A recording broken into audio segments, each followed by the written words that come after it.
Hey, what's up? This is Matt Harvey from Exhumed. You are listening to the Nothing Shocking podcast, so turn it up.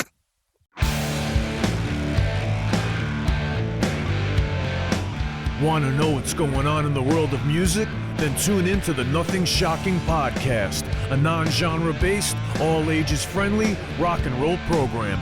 Join us weekly for interviews with all your favorite rock stars from the mainstream to the underground. You can find us at nothingshocking.libsyn.com or anywhere you download podcasts.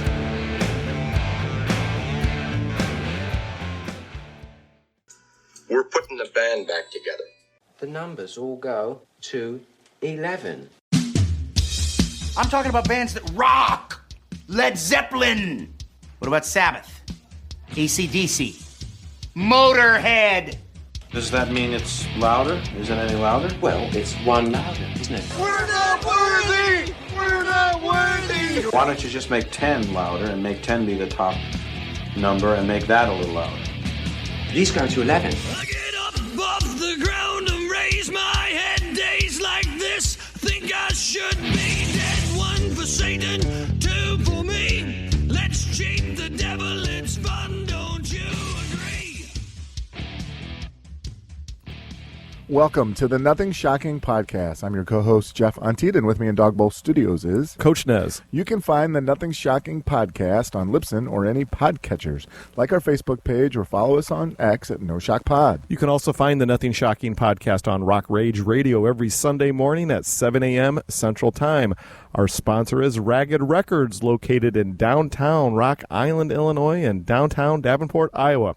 We'd like to thank the Hong Kong Sleepover for allowing us to use their music for our intro and bumper ending. Tonight's guest is Matt Harvey of Exhumed and Gruesome. Yeah, he's also promoting his newest solo endeavor.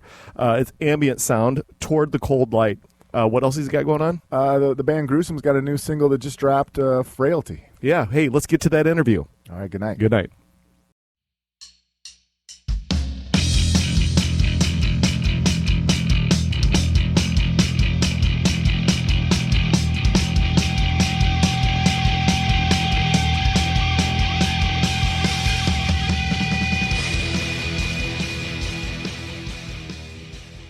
Matt, welcome to the Nothing Shocking podcast. I'd like to introduce you, my co-host, Jeff Untied. Matt, thanks for joining us tonight. Yeah, thank you for having me. It's a pleasure to be here. Thank you for your patience. No problem. So let's get right into this. You recently released your newest solo endeavor, Toward the Cold Light. Most of our listeners identify you in the metal realm. Talk about the new ambient musical endeavor. Well, you know, I just like writing music in general, and I'm sort of always working on different things. And, you know, this EP actually, it's stuff that I worked on quite a while ago, and I just didn't quite know what to do with it. So after a certain point, I just figured, screw it, I should just put it out there and, you know, let it sort of take on a life of its own and be a finished thing. Rather than sort of wringing my hands over like, well, you know, should I try and get a record label or like, all the contacts I have are in metal and this clearly is not metal and what do I do? And so I just was, you know, I just decided to kind of put it out there and sort of, you know, just see what happened. And, you know, in terms of the musical side of it, it's stuff that I would sort of write after, you know, walking outside with my dogs a lot in winter mornings, you know, kind of foggy, chilly, coastal mornings with lots of trees and hills and such. And that was just kind of the vibe that I was in. And hopefully, you know, that comes across with the music. Oh, very good. Man. We'll talk a little bit about the composing, you know, and that ambient with some orchestral type stuff versus, you know, guitars. I mean, it's really mechanically, it's a completely different process because my technical skill set outside of, you know, playing metal guitar is limited. That's the most generous way to put it. But you know, there are a lot of similarities in that sort of. I always kind of. I hear, you know, in my mind what seems like a finished thing, and then I just try to sort of figure out how to get there, you know, and just sort of allowing the theme or the melody or the riff or whatever the idea is to sort of carry me to what the next thing is going to be, and that didn't really change at all. But the mechanics of recording the song, of composing a song, and producing it, and all that stuff was a totally different process, and it's something that I kind of got into during the pandemic. Everybody was like, "Oh, you should learn a new skill. Take this time to learn a new skill," and that was sort of my attempt at doing that.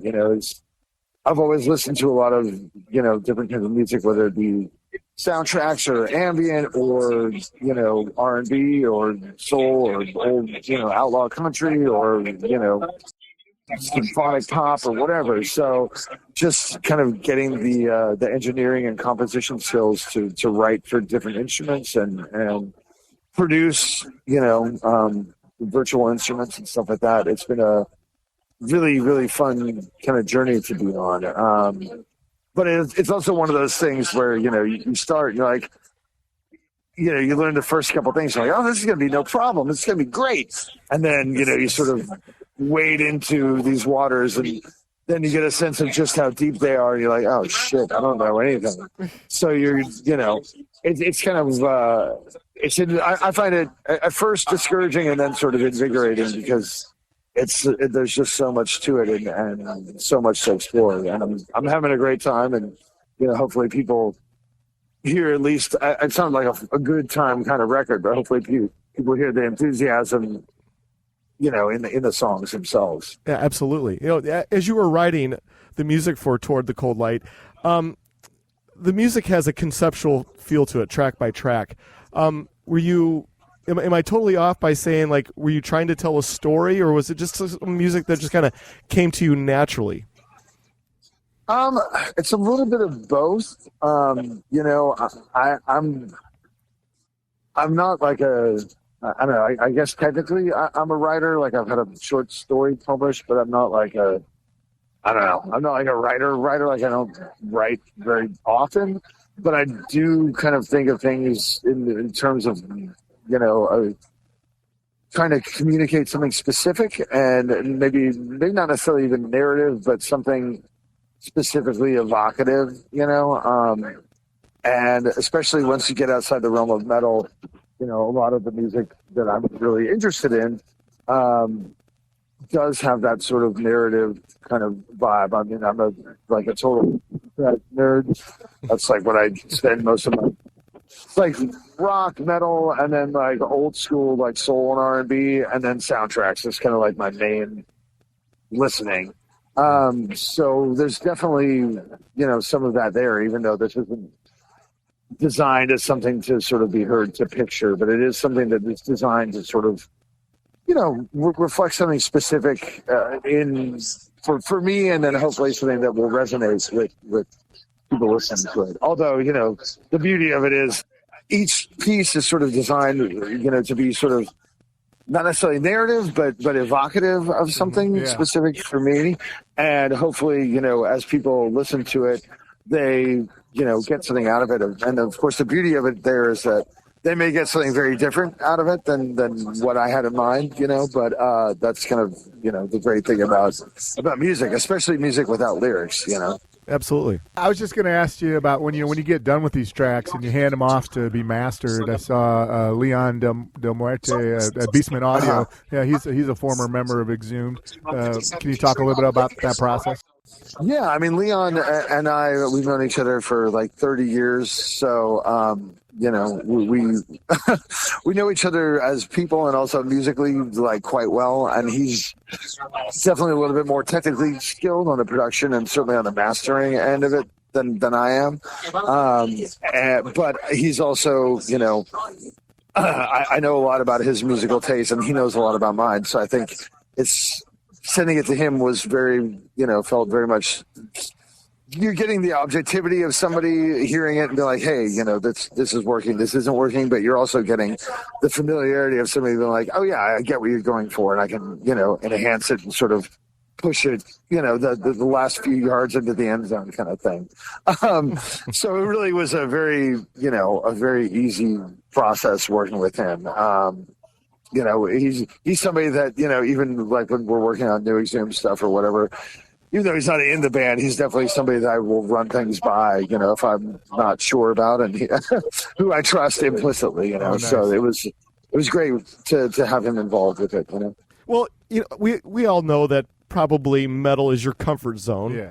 But, as far as, stepping out of the metal realm, how challenging was it for you to do something? And we know that you've done other things outside of the metal realm itself too, but how challenging has it been for you to go to the ambient side of things and not stay in that niche audience of metal?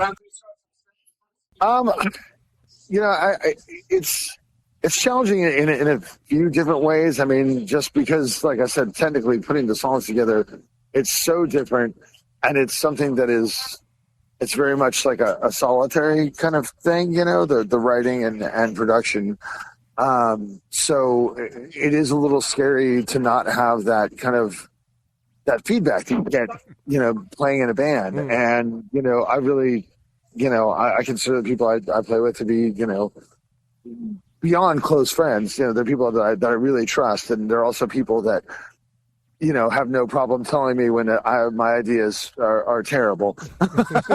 As somebody that gets a lot of ideas, I'm very open to the possibility that many of them may not be great. And so not having that kind of sounding board is a little scary, because you can... I always think of it as like the IKEA effect, and it's like you love this shitty furniture because you spent 4 hours putting it together, and you got really frustrated, and then you felt accomplished at the end. But it's like, man, it's just particle board and cams and these cheap ass dowels. Like, it's garbage furniture. But you're like, no, I love this shelf because I built it and I got frustrated, but I put it together.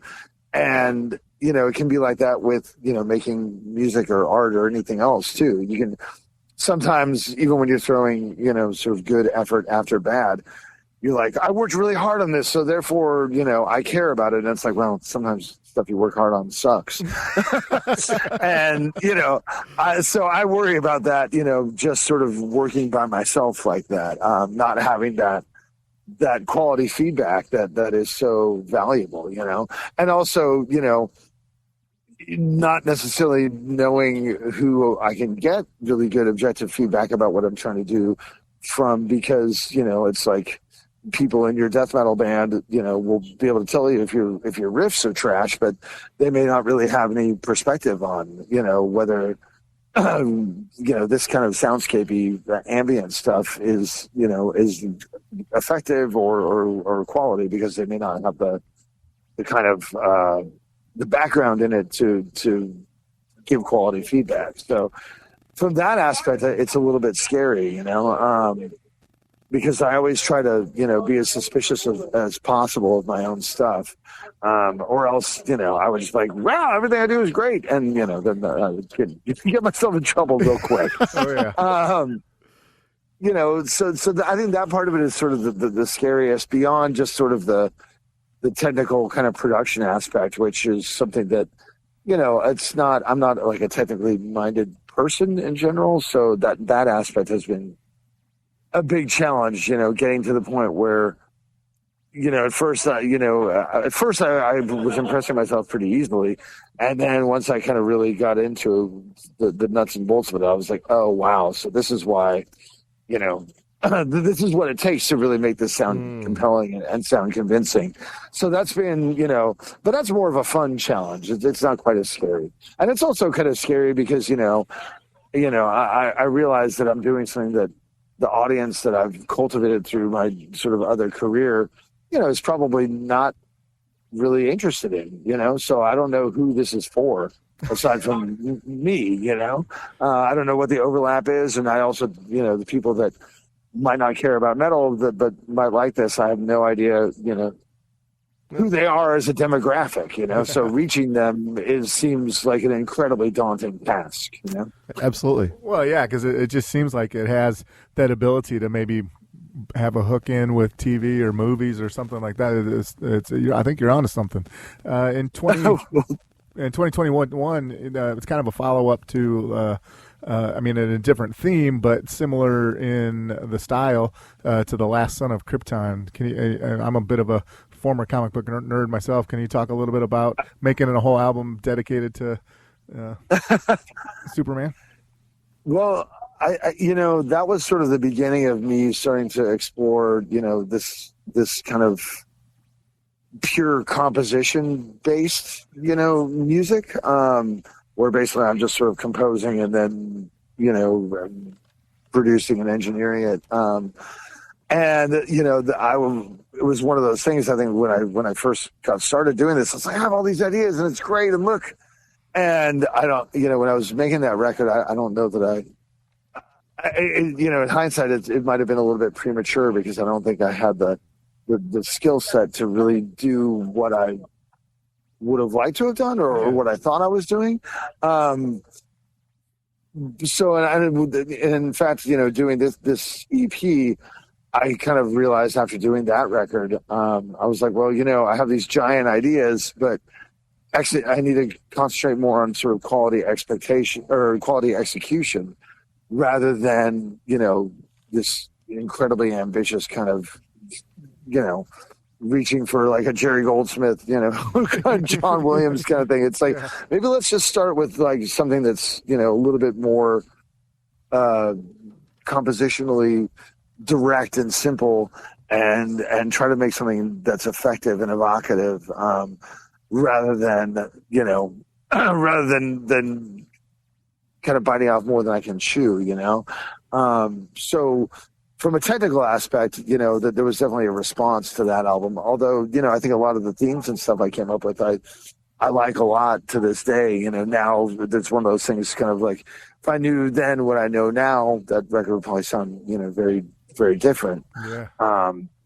But like I said, I mean, it was definitely a really fun thing to work on. And that was my pandemic record. That was the thing that I would do when I couldn't, go to work and do all the sort of normal day-to-day things. I was just kind of deep diving into all this stuff. And I think even then working on it, I think I rewrote and re-recorded that album like 3 times in the process of getting to it. So, I mean, that kind of gives you an idea sort of how steep the learning curve is.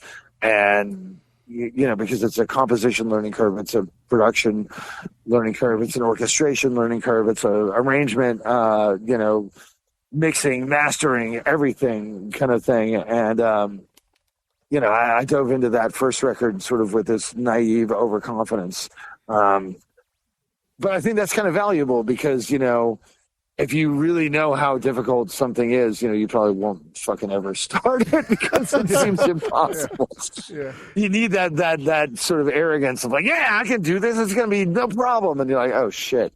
And, so, and I'm always learning, even, playing death metal or whatever for however long it's been, you're always you're hopefully always learning and always, getting new skills and new equipment and new tools to, to refine your vision and to sort of execute it, the best you can.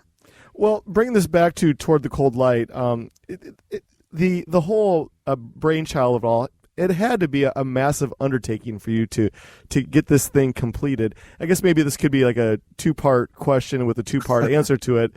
But that's, I guess, maybe the first part. How massive of an undertaking was it for you to do this? And then I guess the second part of the question is the end product. How satisfied were with you to say, okay, I'm done. I can't tinker with this any longer? It is a big undertaking, but at the same time, it's a kind of like, it doesn't, it's a lot of work, but it doesn't feel like work because it's what I enjoy and it's sort of how I unwind, and it's the kind of thing that in terms of composition and stuff, I'm always kind of thinking about it, it's like I'll wake up and be like, oh shit, that's a good idea. Like, oh, that, in the back of my mind, the wheels are always turning.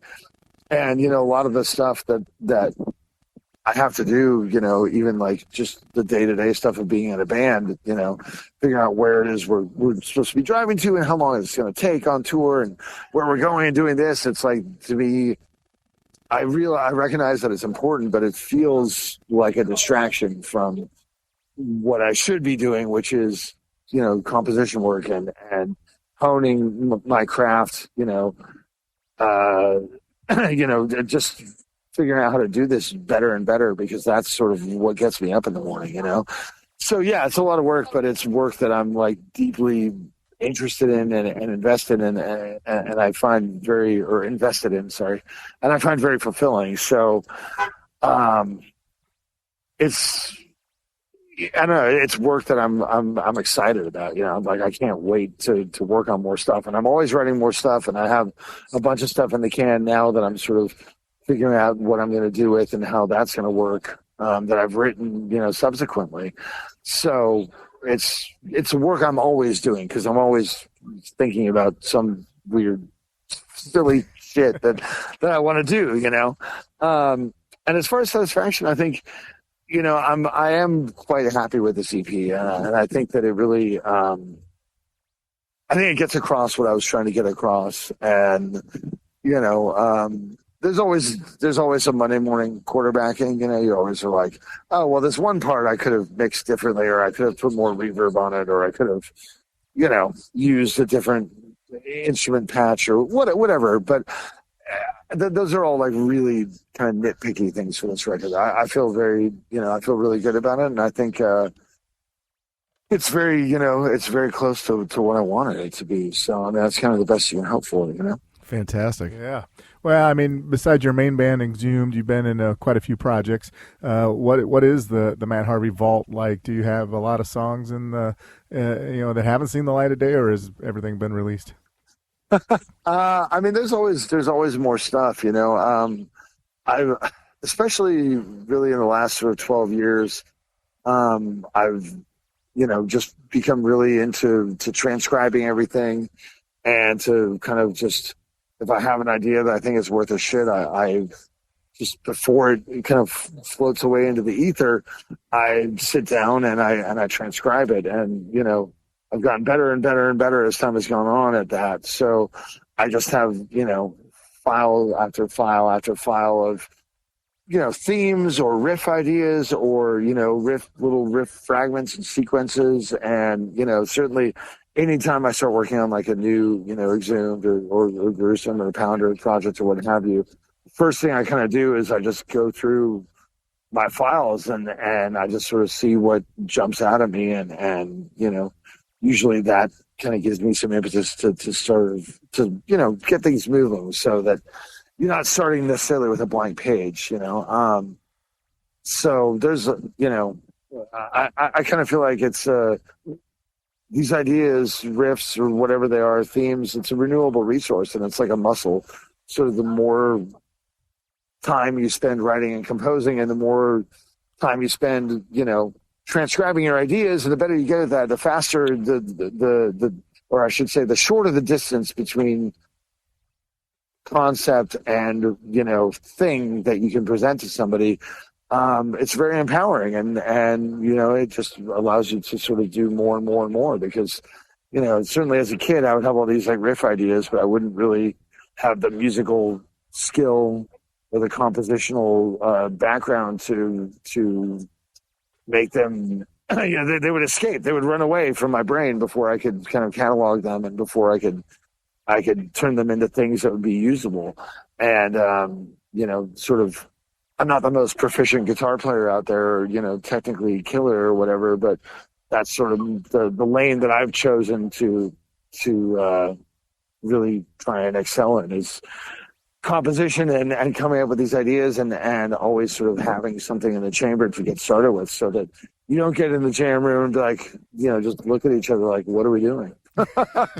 So there's always more, there's always more ideas, there's always more riffs, because even if it's not a great idea and you end up throwing it out, it's like you can always sort of course correct a lot easier when you're moving, rather than when you're just at a standstill. It's pretty tough to kind of to to move from there, you know. You know, we had Cam Lee of a Massacre on about a year and a half ago, and awesome. One thing I found kind of fascinating about Cam was when we were talking, and he said, "Hey, you know, metal is not what I listen to. He listens to a lot of synth music."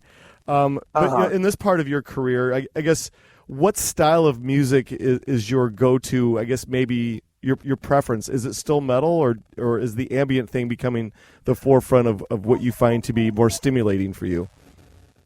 I mean, I guess I've always listened to all kinds of music, and what I find for me is like the longer, like I was just home from tour for like 4 months, which never really happens, or actually more like 5 or almost not quite 6, but like 5 months. And that never happens. And the longer I'm home from tour, the more metal I listen to. You know, it's like everything else. You know, when I'm on tour, like, you know, I'm so fortunate. I get to hear fucking Morbicon and Skeletal Remains every night on this tour, in addition to like playing our songs. And, you know, I have like this like playlist that I think is great because I made it of all these, you know, songs that I love that get played between the bands and stuff. And so I'm very fortunate to hear like, you know, quality metal executed at a very high level every night. So I don't, you know, after we're done, I don't put on metal. I put on, like I said, I listen to a lot of like R&B and a lot of like classic soul, and like, you know, whether it's like Curtis Mayfield or Marvin Gaye or the Supremes or whatever, a lot of that, and then a lot of soundtrack music. But if I'm home and I haven't been on tour in a while, then it's like, yeah, I start listening to Massacre or whatever my favorite bands, you know, Necrophagia or Slayer or Infernal Majesty or whatever, you know. It's not a lot of new stuff just because I'm almost 50, you know. Usually I'll listen to new stuff that's coming out and I'll be like, oh, that's killer. I really like that. And then I put together these playlists for myself so that I don't, you know, never come back and revisit them. And I'm also lucky because I hear a lot of my friends' bands that are doing great stuff. So that's kind of how I, you know, keep track of new stuff, you know, like, you know, my buddies at Necrod have a new record that's out and it's awesome and things like that. And, you know, or like the kids that there's kids in my town that play in Necropsy and Fitted Corpse and bands like that. So I hear them because I know them and they're awesome. And so that kind of like, you know, keeps me from calcifying too much and just listening to the same records I've listened to since high school, you know. It's like but it just really depends. And the other thing too is like, you know, if like I'm at the gym or whatever, it's very rare that you'll catch me listening to fucking, you know, Brian Eno at the gym. It's like I'm listening to like, you know, either like Y&T and Scorpions or whatever, or, you know, sometimes it's, you know, all the old favorites like Ripcord and Intense Degree and, you know, Napalm and Final Conflict. Because it's like, you know, if I'm trying to like push myself, I can't just, you know, zone out. So it just depends on the situation, you know. And I think, you know, the metal, it's so ingrained in me, like it'll never go away. Even if I don't listen to it that much, but, you know, I still listen to a fair amount of metal, you know. I think everything's about the context. So, you know, it's like if I get news that a friend of mine just died, I probably don't put on, you know, Municipal Waste. Right. Then, you know, but if I'm, you know, trying to like do a bunch of yard work and like, you know, crush a few beers on a hot day, then it's like, well, sure, then it's time to put on some metal, you know? Absolutely. Yeah. Well, you kind of alluded to be on tour, and what is the tour schedule looking like right now for Exhumed? Right now we are, I think, just entering the second half of our tour with Skeletal Remains and Morbicon, and we're out here. We recently celebrated 25 years since the first record, that record just got inducted into the Festival Hall of Fame, and it just got repressed. And our whole sort of early catalog just got repressed. So that was sort of a good excuse to get out on the road, and we're just doing a bunch of early stuff on this tour. Nice. It's the kind of thing that people have been asking us about for a long time, and I always kind of think, well, I don't know if a lot of times when you give people what they ask for, they realize that maybe they didn't really want that. So I've kind of been resistant to it. But after the 25th anniversary and then the Hall of Fame, and it was like, well, there was sort of all these things kind of pointing to this would be a good time to do it. And it's been a lot of fun. And, we've met a lot of people on this tour who actually haven't seen us in quite a while. And then now are like, whatever, they're a little bit older and their lives have stabilized. They heard that we're doing all the old stuff. So like, well, I had to come out for this. And then we're seeing people that have seen us like 8 or 9 times and they're just like, oh, finally you guys are doing this. So I was like, thank you. So it's been a lot of fun and we didn't have to we had to write any new songs, so that was nice. Very good. All right, got one last question for you, and we'll leave you alone for the evening. I asked this question to all of our guests, or majority of our guests. The mystery of rock and roll. With the dawning of the internet and all the various social medias out there, there is really no mystery anymore. There's no mystery to Black Sabbath or Led Zeppelin or Kiss or anything like that anymore.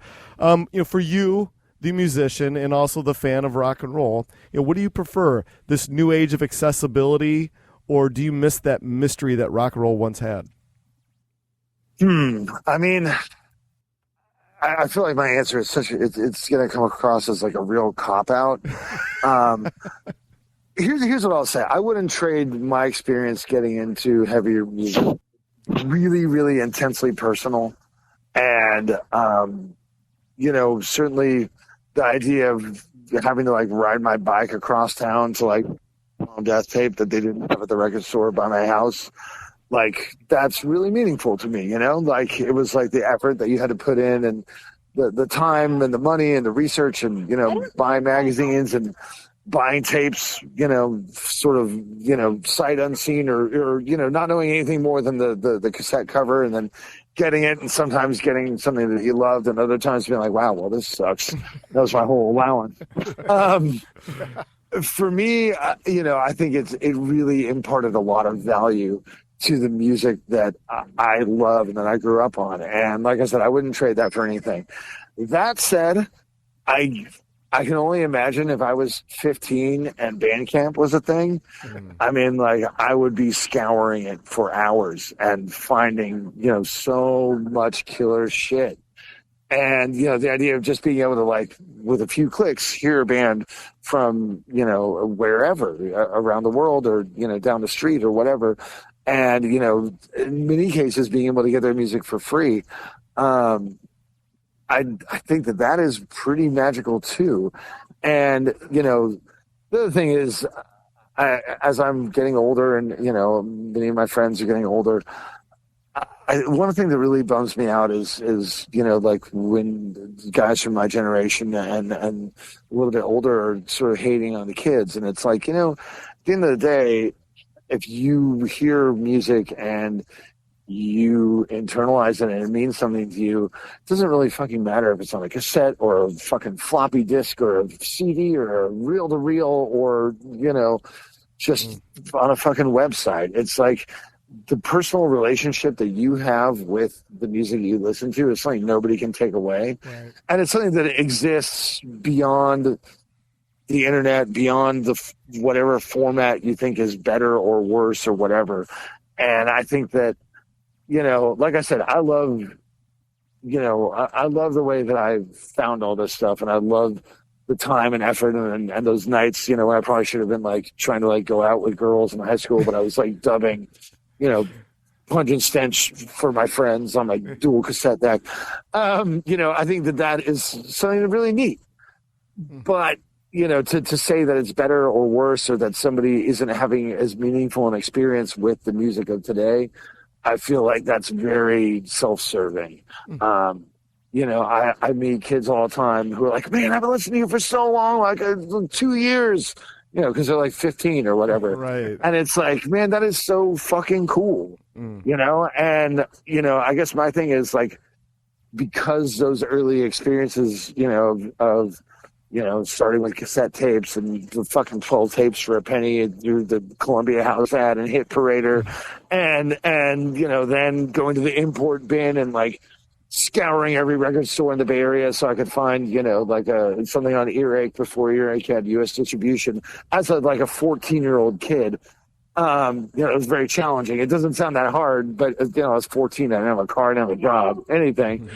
And so that's all well and good, but I know how much all those things mean to me. And then to meet somebody who is, young enough to be like my kid, and hear them talk about how they discovered us, even if it's completely something I can't relate to, but to know that like our band or my friends' bands or my peers have been part of their sort of story that means so much to them getting into this music, like that's fucking amazing. It is. And that's something that exists regardless of the fucking internet. Who gives a shit about the internet, or who gives a shit about a record store? It's like you hear it and you care about it and you whatever. It's one of those things like once you kind of get that bug for this style of music, it infects you, and you can't just be a casual fan. You're gonna start a podcast. You're gonna start a fanzine. You're gonna start dubbing tapes for your friends. Like whatever the era is, or whatever your circumstances are, you're gonna find a way to get involved. And even if that just means going to every show and buying fucking records and buying shirts and telling people about it, you're not just going to be like, whatever, I heard X pop song. Yeah, I like it. Cool. Whatever. That's great. It's like, once that gets in you, fucking, that's what matters, not the means of conveyance. Yeah. So that's kind of where I'm at. I love my experience. Wouldn't trade it for anything. Also, I'm so glad that kids continue to connect with this style of music, because when I was in high school, the idea that like Cannibal Corpse or Morbid Angel or Carcass or Napalm Death or any of these bands would still be touring by the time I'm almost 50, it would have seemed ludicrous. So I mean, hey, fucking God bless the internet, because that's helping this all happen. Amen. Yeah. Well, we're out of our allotted time for the evening. Is there anything that we left off that you would like to plug or promote? Yeah, I would be remiss in not mentioning that my band Gruesome has a new single called Frailty that just dropped today. I guess it will be in the past by the time this is being aired. But for those of you not familiar, Gruesome is a death homage band. It's not a tribute band because we're not a cover band, but we write songs in the vein of death because obviously Chuck Schuldiner is no longer with us to do so. And, we do it from a place of deep respect. So even if you don't like the band, I just hope you know that. And I'm very excited about this new single because we're moving into like the human era of the band, which is something that's very challenging, as musicians to try to attempt. And, I just hope people dig it and I hope they check it out. Yeah. Oh, very good. But other than that, I think we covered everything. Yeah. Fantastic. Well, this is how things are going to work out. Once Jeff, the editing ninja over here, he'll clean up all the boogers on here and it'll sound like $1 million. Sound good? That sounds fantastic. We'll send it to your press person, and then I'll also text you the link too if that works. Does that work? That works great, man. I really appreciate it. Fantastic. Matt, thank you so much. It was an honor. Yeah, thank you. You guys are an absolute pleasure. Thank you so much. Let me know if you need anything else. I will do it. I'll be in touch with you in 2 to 3 weeks. Sound good? Sounds great. All right, man. Thanks a lot. Take care. Cheers. Bye-bye.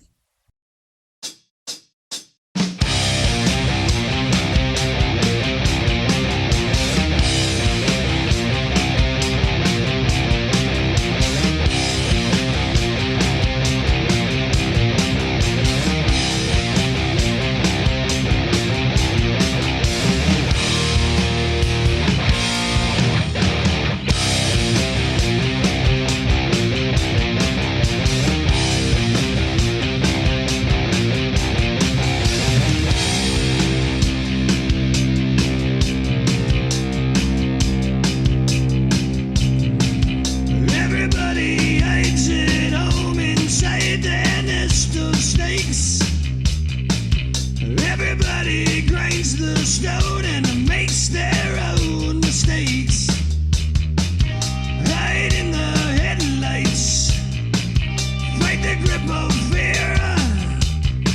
You can make your dreams come true, but you just can't do it here.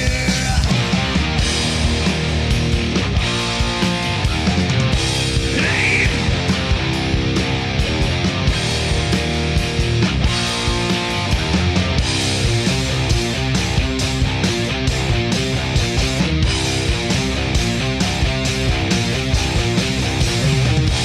Everybody eyes the gun and screams inside their head. Everybody bites their tongue and pays their bills instead. Hide in the spotlights, fight the grip of death. You can have the air you need, but you best not take one breath.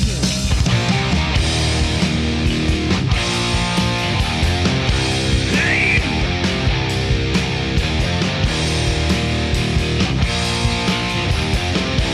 Roll the dice.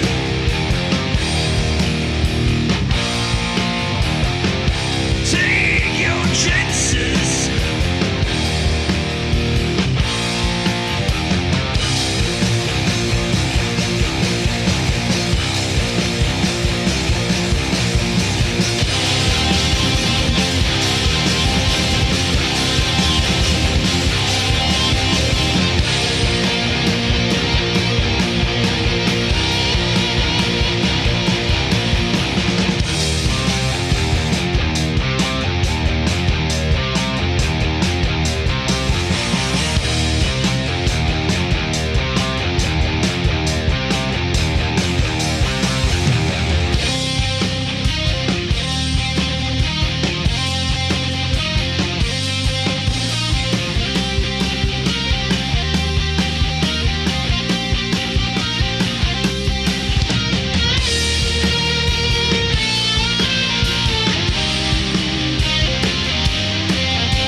Everybody knows the game is fixed, there is no prize.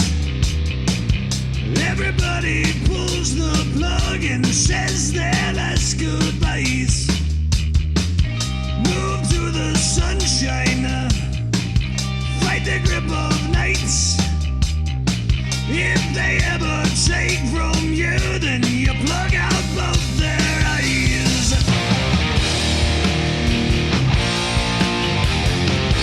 Hey.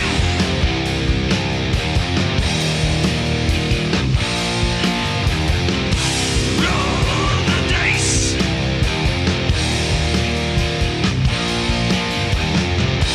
Take your chances.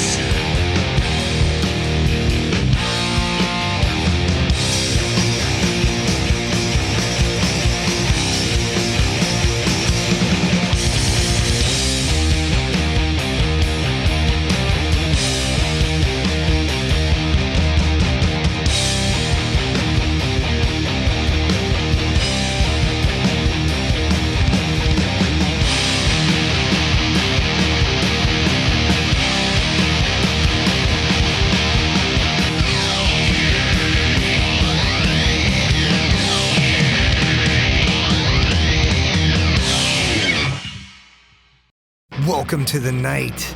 You think you know Night Demon? Then the Night Demon Heavy Metal Podcast is for you. Step into the darkness as we peel back the curtain to give you an unprecedented, all-access look into the mind and the heart of the demon. We're talking band history, song analysis, studio anecdotes, stories from the road. It's everything a diehard Night Demon fan could want and more. This is the only place to learn the inside scoop, the deep dive trivia, the untold tales from the band members themselves and those closest to the Night Demon story. Need more? The sacred Night Demon Crypt will be pried open to reveal demo recordings that have never before seen the light of day, all with in-depth commentary by the band and the people who were there for the writing and recording process. This is a gold mine, a treasure trove of all things Night Demon. Head over to nightdemon.net or wherever you listen to podcasts.